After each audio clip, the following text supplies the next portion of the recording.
Before we begin, a quick favor. If you've been enjoying the podcast, would you consider leaving a review? It really helps others find this space and join us on their own healing journey. And if you haven't already, you can get your free IFS guided meditations at exploreifs.com.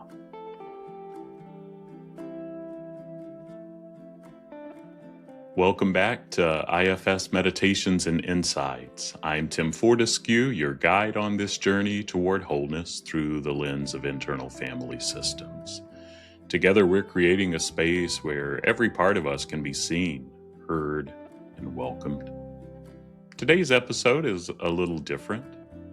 I recently invited listeners to submit questions for an Ask Me Anything episode. And if you'd like to send one for future episodes, you can head to my website, exploreifs.com, and click the Ask Me Anything button. Some of the questions were deeply thoughtful, some were very personal, and several of them speak to experiences that many people, I suspect, quietly carry inside.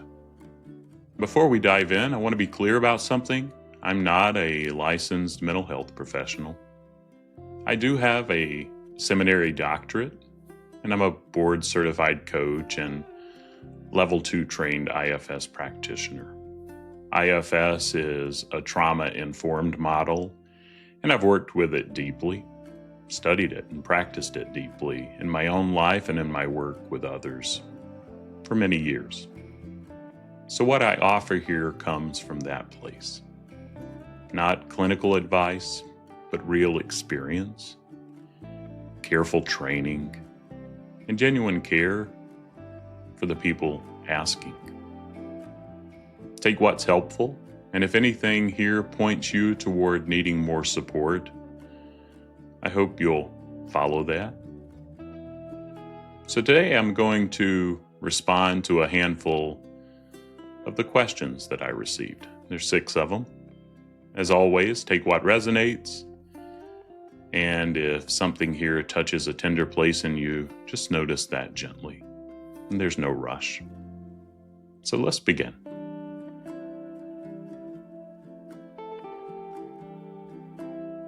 So let's start with question number 1.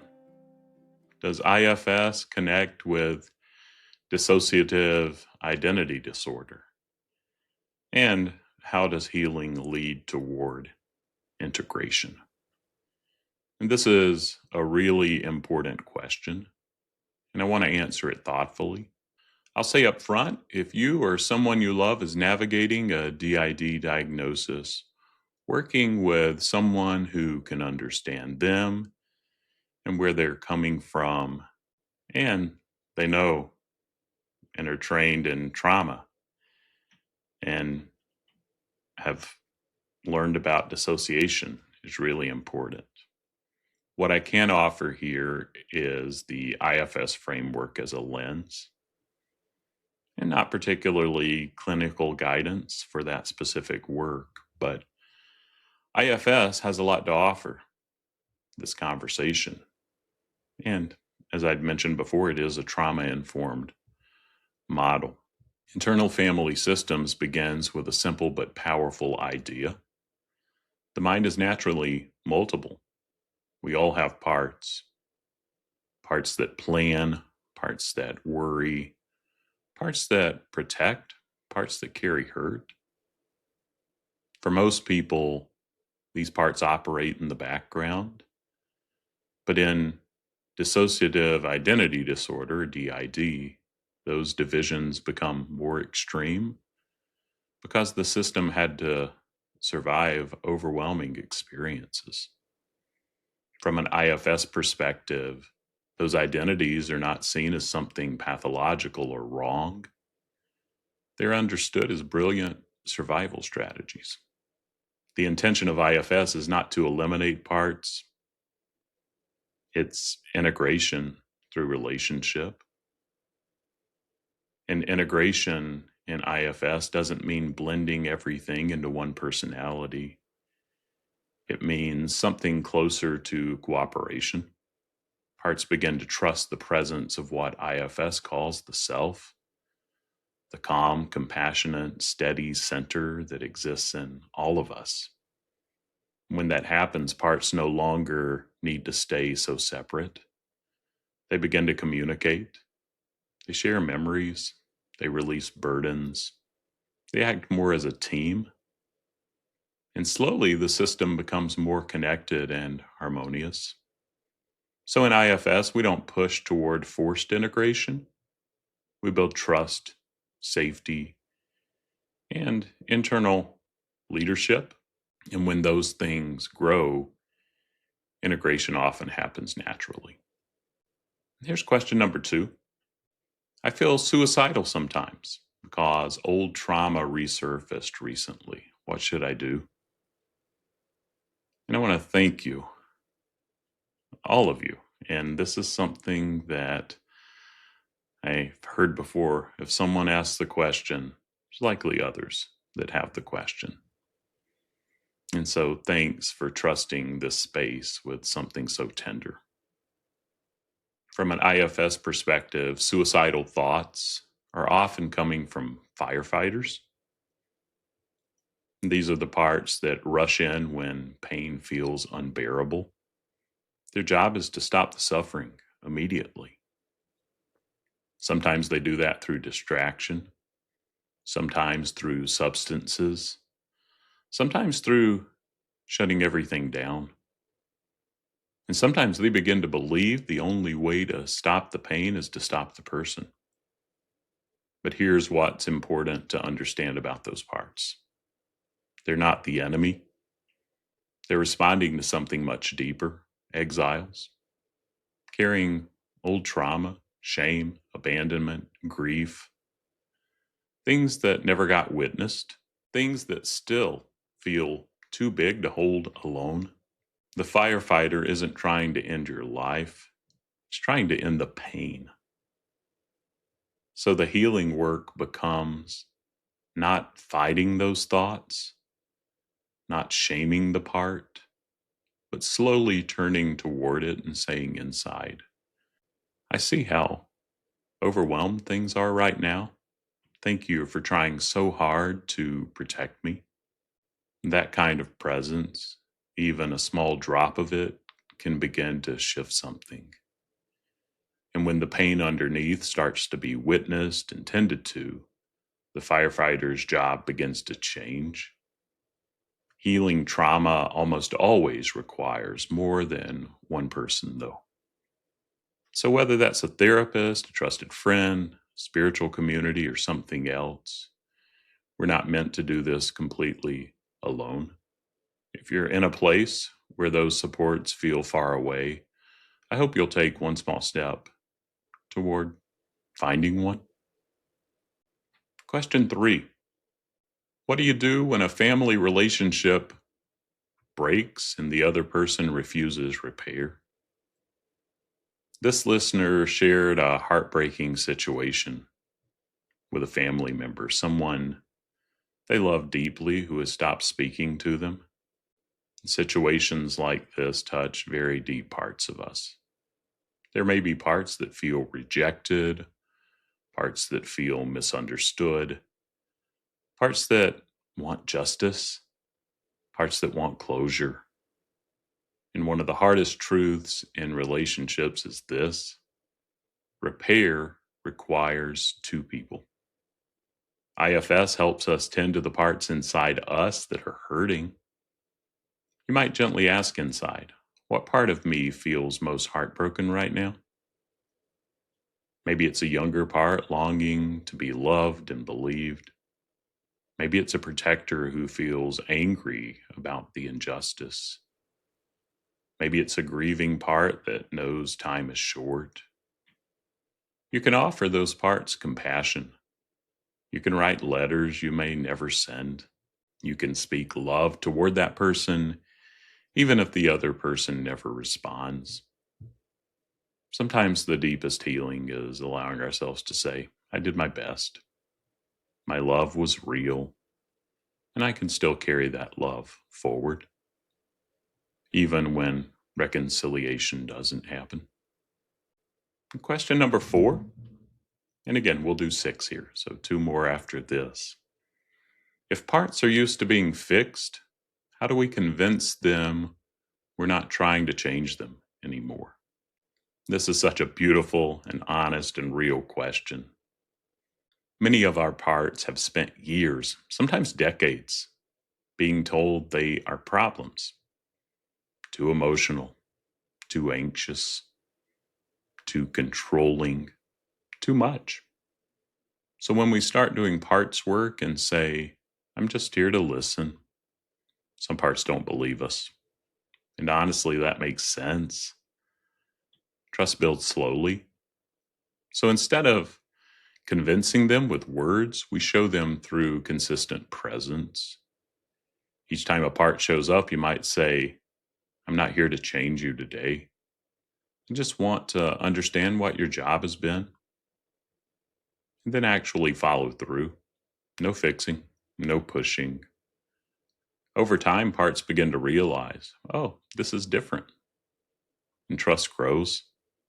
Here's question number 5.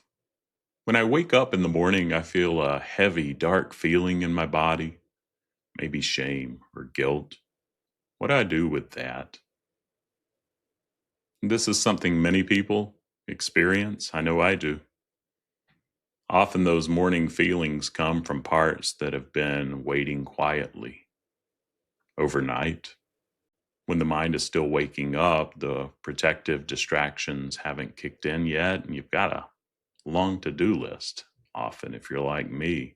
So the body speaks first many times. You mentioned something really important.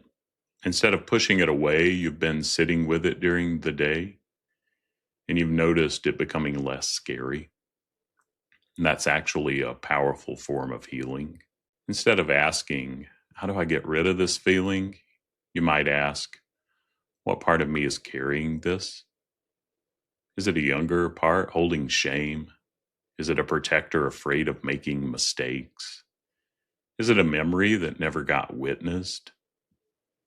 You don't have to solve it immediately. Often the work is simply saying, I notice you're here. You don't have to carry this alone anymore. Some healing begins with nothing more dramatic than that kind of attention.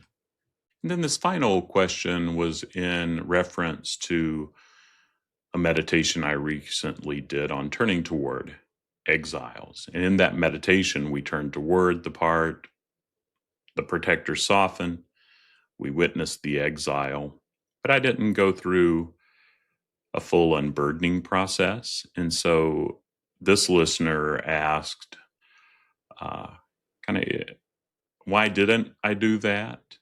And is it possible? And honestly, I was just thinking more in the witnessing, protector softening, and just glancing toward the exile.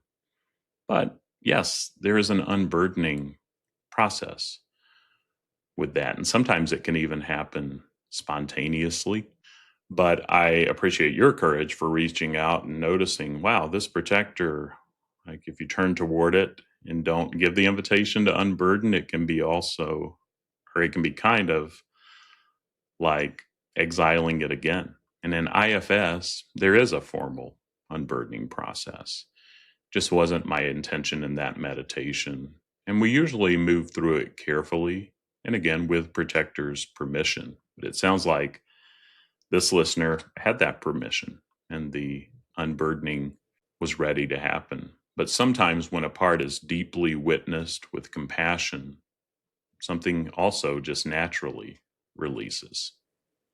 Tears come, the body softens, and belief shifts. And those can be beautiful moments to witness. But the key question is always capacity and safety. Are protectors okay with what's happening? Does the system feel grounded enough? And if protectors are concerned, we slow down, which is why I was taking it slow in that meditation and just turning toward the exile. But if the exile feels truly ready and supported, the system may allow a deeper release. So it's less about following a rigid step-by-step process and more about listening to the system's readiness. And let me just close this Ask Me Anything with a meditation to kind of complete that unburdening process. And if you've got parts and you're listening that are saying, I'm not ready, or I've got questions about this, just kind of witness this process and don't force anything. But we would just pause. And if we've addressed all of the fears or concerns of protectors and they allow us to turn toward that exile, which is often a tender one that has been exiled and pushed down for a long time. And so if we turn toward it, just see how you get a sense of that one being there. Is it close or far away? And how is this part feeling toward you as you witness it?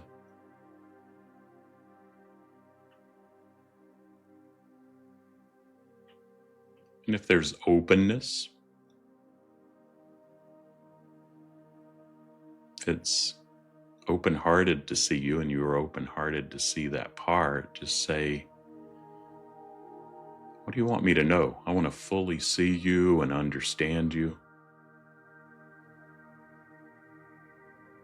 And take your time here, and I encourage you to, I'm doing this twofold. One is to show what that unburdening process looks like, and then to lead you through the process. And so maybe you're watching or listening just from, I want to understand this approach versus actually turning toward the exile and unburdening. That's okay.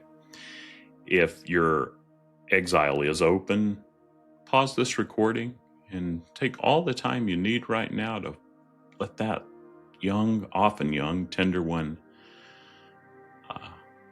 feel fully seen and understood.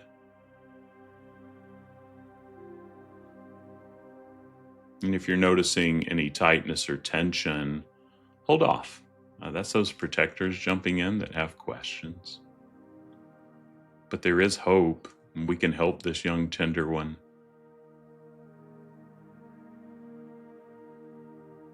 Just see if there's more for this part to be fully seen and understood that it has to share. And again, pause and take this slow if you need to. And when it feels right, see if this young, tender one would like to come and be with you in the present. If it's stuck in the past, and often they are,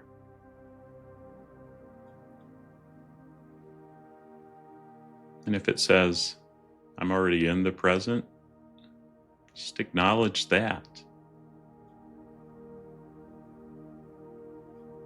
But in kind of a way of reparenting, let that little one just move toward and bring that one into the present. Or if it's already there, move toward, and if it's open to your presence, often they'll come sit on the lap.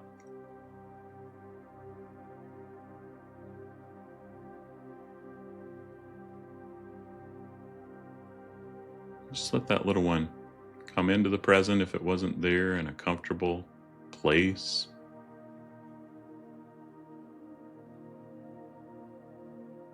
And just see if it wants to let go of some things, like that burden of shame.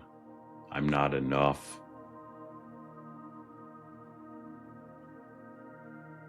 And it can release that. One of the elements is often the way it goes: earth, fire, water, wind.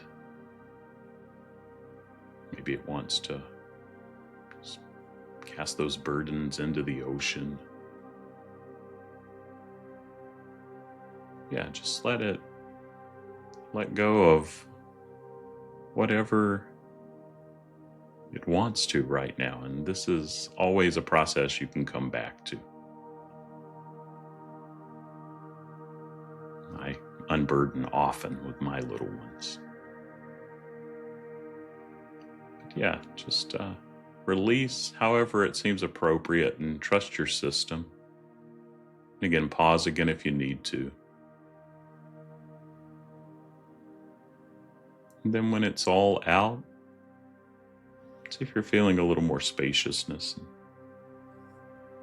Just kind of see how that little one's feeling toward you, you toward it, and if there's still open-heartedness.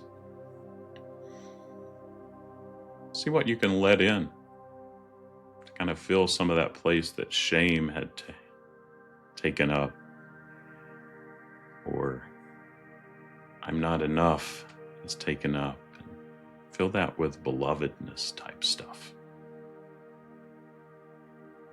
Or maybe those seas of connection, courage, clarity.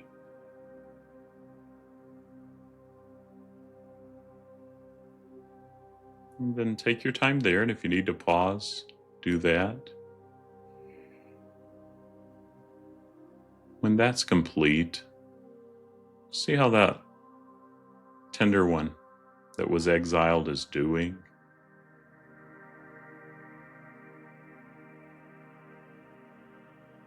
And it's a good time here too. Check in with those protectors that may have been protecting this little one for a long time. See how it was for them to witness that, and let them know they can let go.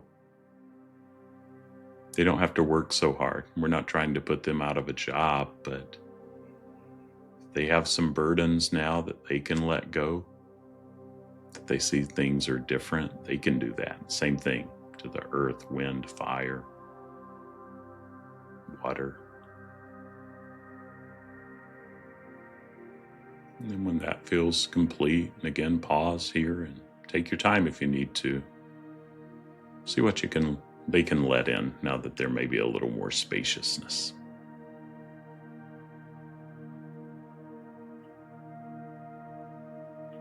And see if they can see you, you can see them. That young, tender one can see you, you can see that one.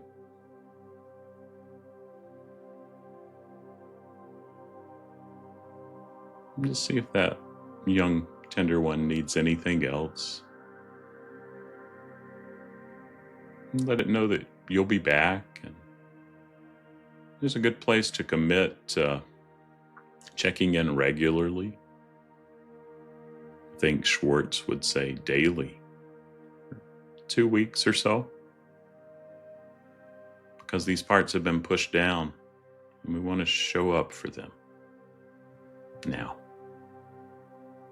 And so just make a commitment that you can keep to check back in. And just thank all these parts, that tender one and the protectors that showed up for their courage doing that. Send around a gratitude. And when it feels right, come back to where you are. And so hopefully that brought a little completion to the idea of what we do after we turn toward an exile, and there's an openness to unburden. And so, yeah, thanks for your courage in going through that with me. And trust your system. Don't push it. But sometimes when the floodgates are open, go with it too. So thanks for trusting me in that meditation. And thanks for your trust in being here and a part of this podcast community. And I know as I read through these questions, one thing stands out to me. Behind every question is a person trying to understand their inner world with courage. Parts work invites us into a very different relationship with ourselves. Instead of asking, what's wrong with me? We begin asking, who inside me needs attention right now? And often, the moment we ask that question with compassion, something inside relaxes just a little. And sometimes that drop of self is enough.